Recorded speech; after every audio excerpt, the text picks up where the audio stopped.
Sukabe Guinée, Sukabe Fulbe. La salmina Orlando Sidong et Jam et de Nyalande 30 décembre 2024. Haray no andir don non ko Nyalande wotere lutti do e fin de la transition. Haray ko atti ko la huro Orlando Sidong et Jam. Haray no yiru don non fi di manifestation di wona di noddede. Min o suka yewto mo jentoto don noddirte do pay kun sare. Wido yamiro an watta on yaltu. Fi hondum ono fo do ngandi mo waranama balum ko yo waran be ya bewu kono bawto ka tawi hakkilaji no burda dole no burda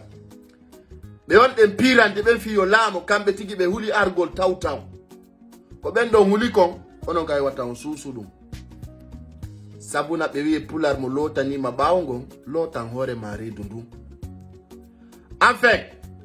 tanke den yaltude be wara ngene nge warantabe ko enen perdata e nganda ko sukabe ngelo wara depuis les manifestations du foot de 2007 à nos jours. Alors rappelez-vous, mais wata on de contre moi,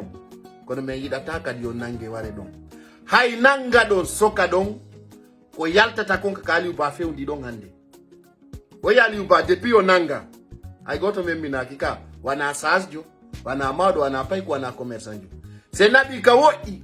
depuis foninke menge nanga e billoba ay goto yaltani. Oyi bebe holor den koni ko wiugol woko e dabbutu famille Dumbuya dabbite famille membre be CNRD si tayno ono on dabbiti famille CNRD dabbiti famille mo ay benni ala mo ala famille si tay ko di ideji do be holori o ngandi ko ideji datudi ideji maydi sukabe na onon tum fala yo lagine sansu wana ene fulbe bentu fala yo lagine yaru yeso ko ene fala alama de ko gonga kono en tanke wallinali ko lamintai ko wata maya mere artist jo yimino wo mere pia tai mere waratai embo yima yugol embo yi warede embo yi nangede awasien watana lila ko woni kon arde buri e sattude ko fe'i ko si tawi fala be lama de be buli argol ka leydi lagine darto Dumbuya be wata no dude yo yaltu darto do. Ça c'est impossible. Haray kala nangado edundo andu lawol go alangol yaltira sita ina mbudi marda. Mamadi Dumbuya wi kala mo reconnaissa transition Macron d'ici le 31 décembre be habbi Macron akiri. Est-ce que y opposant jono ya?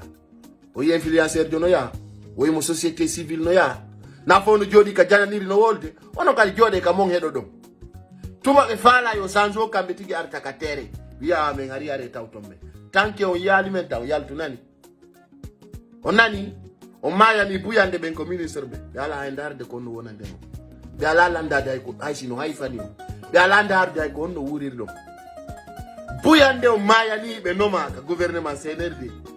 be ala landa day si tan jana ala yiri e mom donc mi wolantaw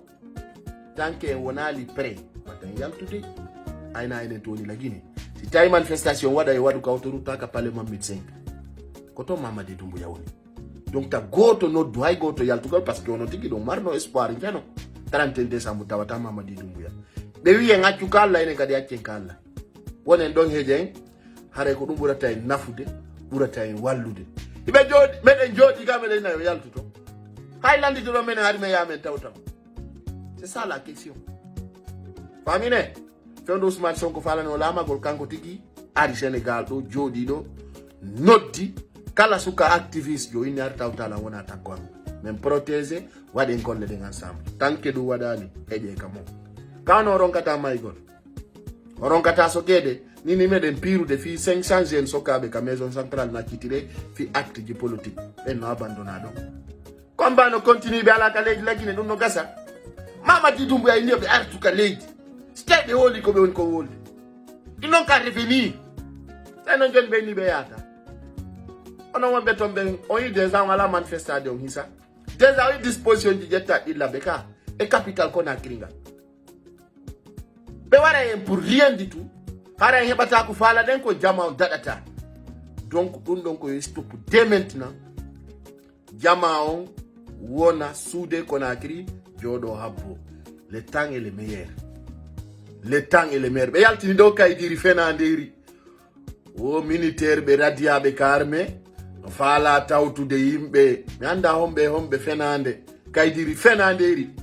kaydiri hay nokkude hikkaki radiaɗo e armé ala pinka no wawi tawtude goɗɗo si ɓenno gaynayno goɗɗo windata no kaydiri ndaren ndin kaydiri ɗon si tawi inde goɗɗo no windiɗo wani ko militaire jelo radia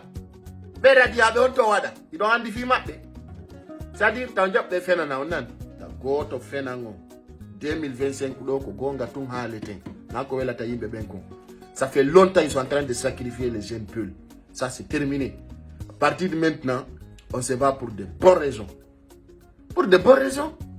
ɓe on ɓe inde ɗo ɗaɓɓite famille ji Doumbouya foppu no andi famille Doumbouya on ka woni déjà sont publics fo no andi fi maɓɓe ala mo anda ɗo famille goɗɗo goy on se connaît donc décisez-vous heɗo ɗum le 31 décembre si feƴƴi on soma ɓe wolnayi ko ɗum ɓe jogui on jarama pay ko sare ngal paygal labangal nantugal inde